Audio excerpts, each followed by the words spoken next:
Akkam jirtu maatiiwwan qubee akaadaamii kun qubee akaadaamii irratti kan isin dhiyaatu barumsa herreegaa kutaa 12ffaati. Viidiyoo keenya darbe irratti exercise 1.15 wal faana ilaalla jechuudha. Lakkoofsa 3 fi lakkoofsa 4 jechuudha. Yoo viidiyoo isaa hin arganne ta'e descriptionii jalan isiniif kaa'a. Descriptionii boxii keessaati ilaaluu dandeessu jechuudha. Yookaan immoo harka mirgaa gara olitti jechuudha. Yookaan immoo safara karsariin naanna'aa jirtu kana wanta akka mallattoo raajeffannoo wayii jira achi isa naatu guutan jechuudha. Inni baasa jechuudha. Inni kan biraan iddoo kanatti sum of geometric sequence kan jedhudha kan nuti walitti ilaallu jechuudha. Viidiyoo kanarratti sum of what geometric sequence. Asirratti sum of geometric sequence keessatti viidiyoo darbe irratti maal laalletti ture arithmetic sequence akkaataa kamitti akka walitti idaanu laalletti ture. Asirratti immoo geometric sequence akkamitti akka walitti idaanudha jechuudha kan nuti ilaallu. Fakkeenyaatiif asirratti maal jedha find the sum of the following geometric sequence. Geometric sequence bifa kanaatiin nu gaafata jechuudha. Yaa kun asirratti salphaadha waan ta'eef 1 2 3 4 5 5 qofaadha waan ta'eef shanan isaa walitti idaanii lakkoofsanii dhufu kaa'uu dandeenya. Kunis salphaadha. Isaan kunis salphaadha. Garuu yoo baay'ee ta'e fakkeenyaaf geometric sequence tarmoon isaa 1000 ta'an walitti deebi'u hunuun jedhe akkamitti walitti idaana kan jedhudha jechuudha kan nuti walitti ilaalu. Asirratti kun faayidaa mataa isaa danda'e qaba akka haasatti wanta ilaalamu miti jechuudha. Especially bizinesii keessatti jechuudha gahee guddaa qaba jechuudha. Gahee guddaa qaba jechuudha. Millions of kasarsuu danda'a sin duroomsus immoo danda'a jechuudha. Arithmetic sequence fi geometric sequence dabalata jechuudha. So asirratti maal jedha in order to answer such type of problems consider the following jedha. Asirratti gaaffiiwwan akka kanaa deebisuudhaatii fi isaan kana mee yaalaallu. Jalqaba irratti let gn n starts from 1 up to infinity kan jennu kun geometric sequence haa jennuuti. Isa geometric sequence then it is associated geometric sum sn yookaan immoo partial sum sn yookaan immoo geometric sequence kun daala up to infinity. Isaan keessaati n term yookaan immoo termoota muraasa walitti idaana yoo ta'e partial sum yookaan immoo SN inni keenya. So SN inni qixxeetaa akkamitti kennama G1 plus G2 plus G3 jedhee kanaatti amma isatti dhufu amma GN itti dhufu. Asirratti maal beekna GN jechuun R the power of n minus 1 times G1 jechuudha. R the power of n minus 1 times G jechuudha. So isa kana G1 in G1 dhuma G2 kana finnes keessa bakka buusne jechuudha. Kana jechuun lama na bakka buusnu jechuudha. Qixxeetaa maal ta'a R the power of 2 minus 1 R in taatu times G1 bifa kanaatiin gaafa bakka buusnu G2 kana ta'e G3 immoo kana ta'a GN minus 1 immoo kana ta'a GN immoo kana ta'a jechuudha. So erga kanaa goone booda iddoo kanatti faaktoraa goonu G1 kana gara alaatti jechuudha. Iddoo kanas iddoo hundaa G1 hin jira waan ta'eef sana booda G1 inni faaktor goonu maal ta'a G1 SN is equals to G1 into 1 plus R iddoo kanatti R qofa ta'a asitti R square ta'a asitti immoo R the power of n minus 2 ta'a asitti immoo R the power of n minus 1 ta'a jechuudha. Sana booda edda kanaa goone booda karaa lachuu R dhaatiin haa baay'isnu yookaan immoo common ratio isa jenne sana R dhiifama R dhaatiin haa baay'isnu karaa lachuu jechuudha. In both sides. Sana booda R times SN is equals to maal ta'a jechuudha. G1 into R kana keessatti dabarseera jechuudha. Gidnaatti baay'isu. Kana booda kanaatiin gaafa baay'isnu R. Kanaatiin na baay'isnu R square. Kanaatiin na baay'isnu R cube. Kanaatiin na baay'isnu maal ta'a R the power of n minus 1. Kanaatiin na baay'isnu R the power of n ta'a jechuudha. Sana booda edda bifa kanaatiin baay'isnee booda amma maal goona subtracting the equation 2 from equation 1. Equation 2 kana equation isa lammaffaa jiru kana jechuudha. Equation isa jalqabaa jiru kana irraati haa hir'isnu. Kana equation 1 kan hir'isu equation 2 kana jechuudha. Yaa formula proof gochuudhaatiif. Sana booda SN minus R times SN goona jechuudha. Kana jechuun kana mallattoo wal qixaa garaa bitaatti warra jiran achuma irratti wal irraa karaa mirgaatti hin jedhamu kanuma mirgaa wal irratti hir'isna jechuudha. So SN minus R times SN ta'a jechuudha. Kana immoo kana irraati gaafa hir'isnu jechuudha. Maal ta'a kun akkuma kanaatti jira G1 into 1 plus kan akka kanaatti kunis immoo akka kanaatti jira. Asitti gaama laala kana koomenii qabu waan ta'eef SN kana tolatti baafan asitti meeqa ta'a 1 minus R into SN taate jechuudha. Asitti immoo asis G1 hin jira asis immoo G1 hin jira isa alattaa baafan. Sana booda 1 minus isa kana gaafa jennu 1 as keessa hin jiru waan ta'eef wanti badu hin jiru 1 akkuma jirutti teesse. Sana booda R minus R hin jedhu kun lamaan waliin balleessu akka kanaatti. kun r square dha kun asittis maaltu jira r square jira waliin balleessu kun r cube jira kunis immoo r cube akka kanaatti wal balleessaa jechuudha akka kanaatti wal balleessaa deemeetu dhuma irratti kanaaf eenyu qofaadha r the power of n qofa jechuudha sababiin isaa maalidha kun r the power of n minus 1 qaba kun immoo r the power of n minus 1 wal balleessaa dhuma irratti kanaafu r the power of n qofaadha jechuudha akka sana partial fraction fayyadamni partial summing naga ida'aa ture jechuudha akkas part 4 irra kan jiru jechuudha sana booda asirratti gaalaala sana booda kan nuti barbaadnu SN kana qofa SN kana argachuudhaatiif 1 minus r dhaatiif fayyadu kana lachu so SN is equals to g1 into 1 minus r the power of n over 1 minus r ta'a jechuudha for r is what different from 0 gatiin no 1 r in yookaan immoo constant ratio keenya tokko yoo ta'e 1 minus 1 0 ta'a waan ta'eef any number divided by 0 it is undefined gatii ta'u for r is different from 1 dha jechuudha so asirratti egaa erga bifa kanaatiin hojjenne booda jechuudha geometric sequence dha yoo ta'e jechuudha partial sum isa bifa kanaatiin argachuu dandeenya jechuudha sequence tokko geometric sequence dha taanaan erga geometric sequence ta'eeti termoota hamma kanaatti jiran walitti hidhee yoo nuun jedhe formulaa kana fayyadamne idaanaa jechuudha amma gaddoo kanatti theorem kanatti argamu kuni irra deebinee barreessuu hin dandeenya gaddoo kanatti let gn n is equals to 1 up to infinity geometric sequence dha jennuuti with common ratio r common ratio samaadha r dha then the sum of the first n terms yookaan immoo ida'amni termoota warra jalqabaa aga n itti jiran jechuudha SN dhaatiin bakka bu'a yookaan immoo partial sum SN jechuudha is given by SN is equals to n times G1 dha if R is what is equals to 1 iddoo kanatti maal jenneedha kuni R is equals to 1 yoo ta'edhaaf hin ta'oon jedhamte yoo gatiin R yookaan immoo common ratio keenya tokko ta'e naadhuma maaltiin baay'isna G tokkoffaatiin baay'isna jechuudha kana jechuun hundi isaanii wal fakkaatudha jechuudha yookaan immoo constant termidha jechuudha yoo immoo R is different from 1 ta'e immoo jechuudha maal goona formulaa isa kana fayyadamna jechuudha 1 G1 into 1 minus R the power of n over 1 minus R yookaan immoo bifa kanaa ta'uu danda'a G1 times R the power of n minus 1 over R minus 1 kan barbaadan keessaati tokko filachuu dandeessu jechuudha laala asirratti kun maal jibotaan wal jala darbe yookaan immoo bakki maal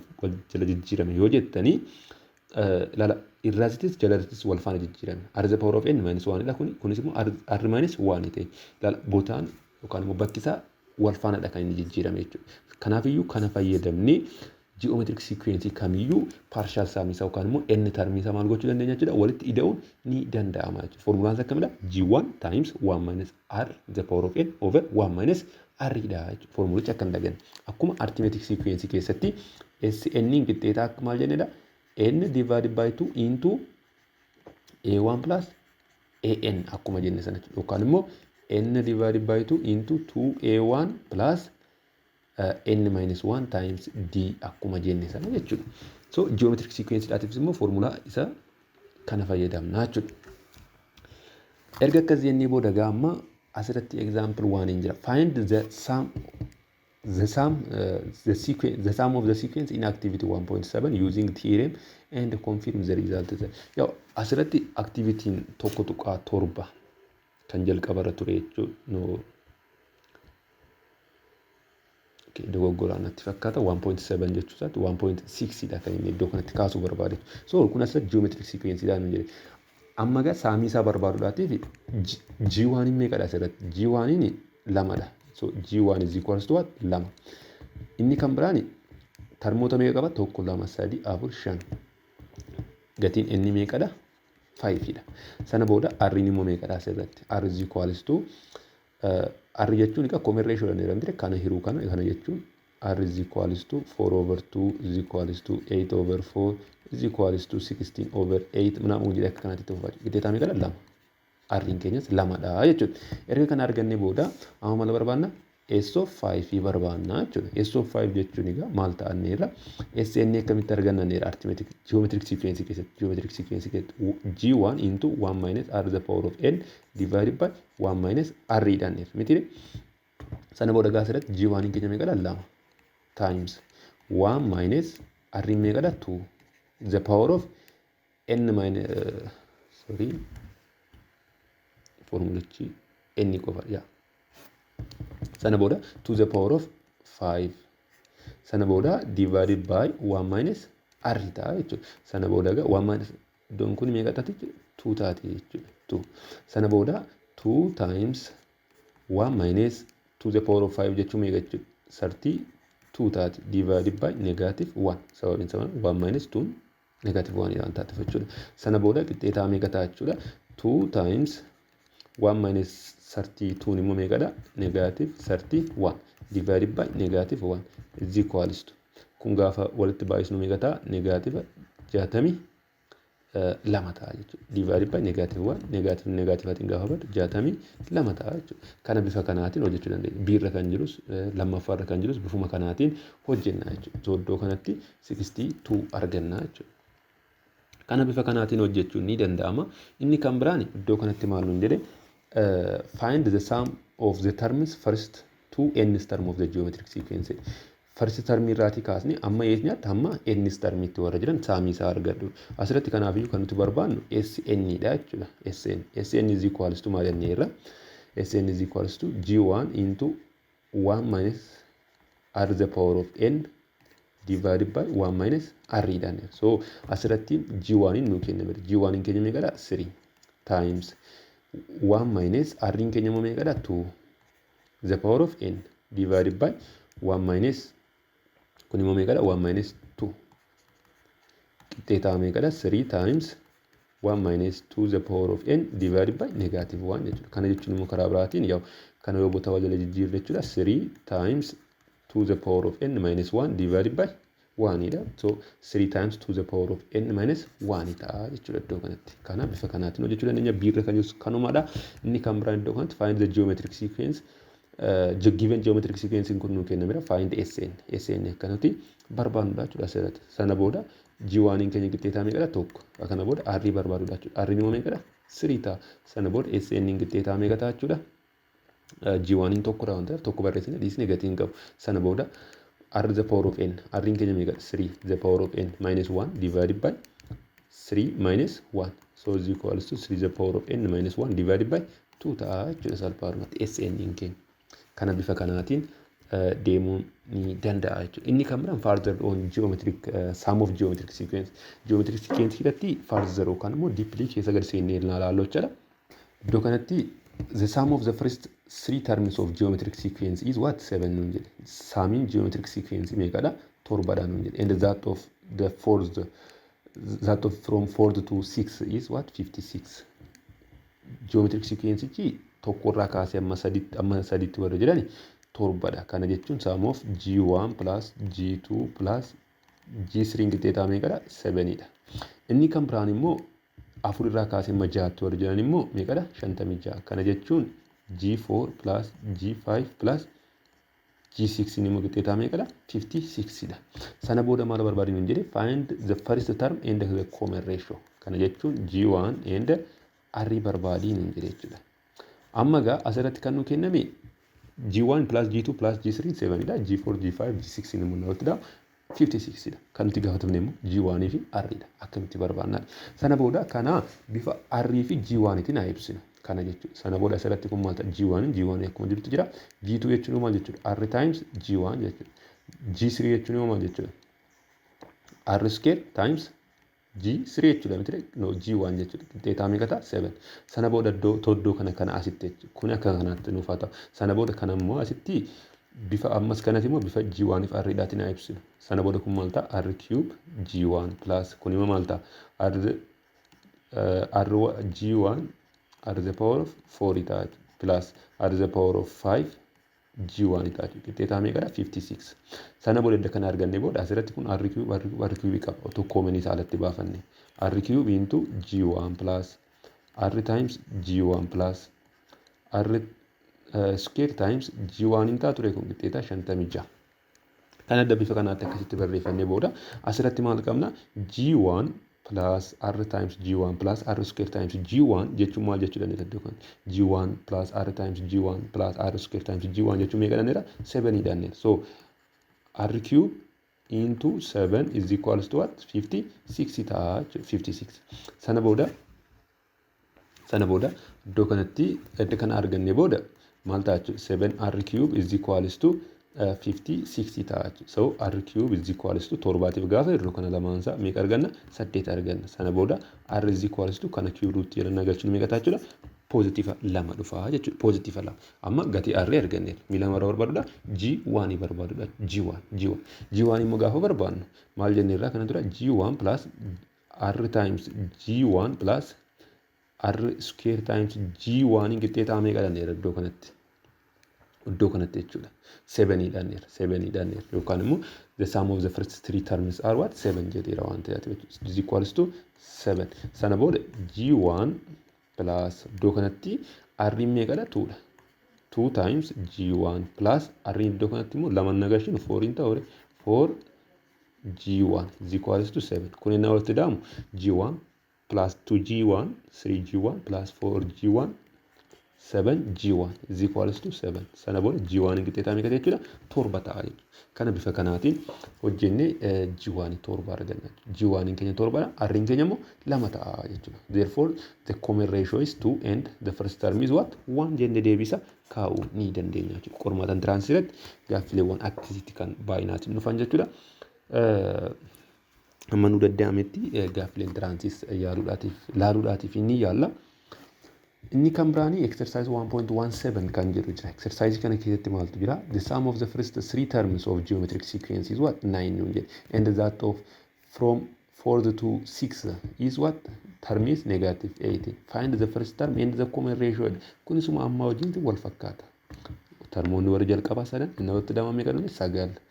Warri xaanan immoo 4 irraa kaasee majjaa kan jedhamu negative 18. First termii fi common ratio barbaadii nuun jedhe. Kana argachuu dandeenya bifa salphaa ta'e. Isuma amma faana wal fakkaata waan ta'eef. Okay, inni kan biraani exercise kana jalaate jechuudha. Gaaf lakkoofsa lamarra kan jiru maal jedha? How many terms of the sequence 3, 3/2, 3/4, 3/8 are needed to give the sum this one? Asirratti saamiinsaa kanadha. Meeqaan isaaniitu walitti dhahame kana kennaadha. Asirratti kan nuti gaafatamne jechuudha. Kana jechuun SN jechuun maal jechuudha?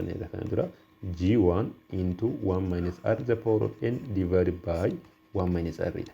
Asirratti inni kun nu kennameera. Meeqadha nuun jedhe 369 hiruu 512 nu kenname. Sana booda kana kan kennuu danda'u baay'inni isaanii meeqadha? Asirratti kana beekuudhaatiif G1 qabna 3 dha. Inni kan biraan immoo r qabna. R jechuun 3/2 divided by 3 jennaan nu r keenya qixxeetaa meeqa ta'a? 1/2 ta'a. Sana booda isa qabna jechuudha. Sana booda gatii n bicha barbaadudha jechuudha. Asirratti n ni egaa akkamitti barbaadna? G1 meeqa dhanneerra? 3 into 1 minus r meeqa dhanneerra? 1/2. The power of what? N divided by 1 minus 1/2 is equals to 3069 divided by 512 ta'a jechuudha. Sana booda kuni maal taati? 3 into 1 minus 1/2 the power of n iddoo kana jira. Sorry. Kun asirratti ilaala 1 minus 1/2 gaafa jennu meeqa ta'a? 1/2 ta'a. 1/2 kun immoo hiruudha waan ta'eef innaa garagalu maal ta'a jechuudha iddoo kanatti 6 taate jechuudha kun divided by is equals to 3069 divided by 512 ta'a jechuudha. Sana booda kana karaa lachuu 6 fa'eerru. Kanas immoo 6 fa'eerru jechuudha.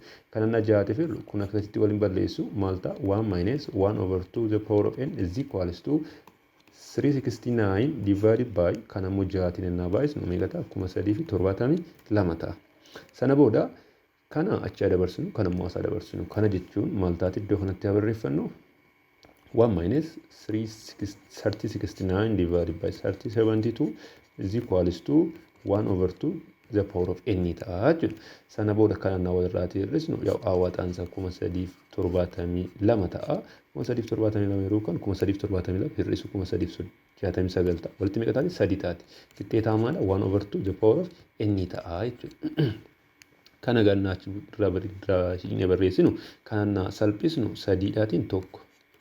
3dhaatiin kun immoo meeqa ta'a? 1024 ta'a. Qixxeetaa 1/2 the power of n ta'a. 124 kun gaafa paaworii 2 yookaan immoo gaafa faaktor goonuu jechuudha. prime factorization dhaatini maal taati to the power of 10 taati. Kana jechuun 1,024 dha jechuudha. So ija kana maal taachudha 1 over 2 the power of maali gochuu dandeenya 10 gochuu dandeenya jechuudha. Yaa 10 kun irra keessatti baay'ee kophaatti baay'ee rakkina is equals to 1 over 2 the power of n dha jechuudha. Yaa sana booda egaa equality of exponential function keessattuu kan immoo equality of exponent keessatti immoo jechuudha. Maal beeknaa beeziin isaanii wal fakkaannaan dirqama exponentiin isaanii maal ta'uu qaban wal fakkaachuu qaba. Sanaaf iyyuu asirratti 1 over 2 naa balleessu 10 is equals to n dha jechuudha. So baay'inni isaanii meeqa ta'uu qaba jechuudha 10 ta'uu qaba. Termoonni 10 jalqabaa isaan kun yoo termoonni 10 jalqabaa walitti daamanii meeqa nu kenna jechuudha 369 irra 512 argachuu ni dandeenya jechuudha. Walumaa galatti video kanarratti kanan qabadhe dhiyaadhe kana fakkaata. Yoo exercise kana warraa fi kana immoo fi keessanii hojjedha. Video itti aanu irratti infinite series kan jedhu walitti ilaalla. Yaa chapter xixiqqoo ishii bal'ateera. Video 2 irratti yookaan video 2 yookaan 3 irratti nan fixadheetanii yaada. Subscribe share gochuun akka hin daganne nagaatti galatooma nagataa.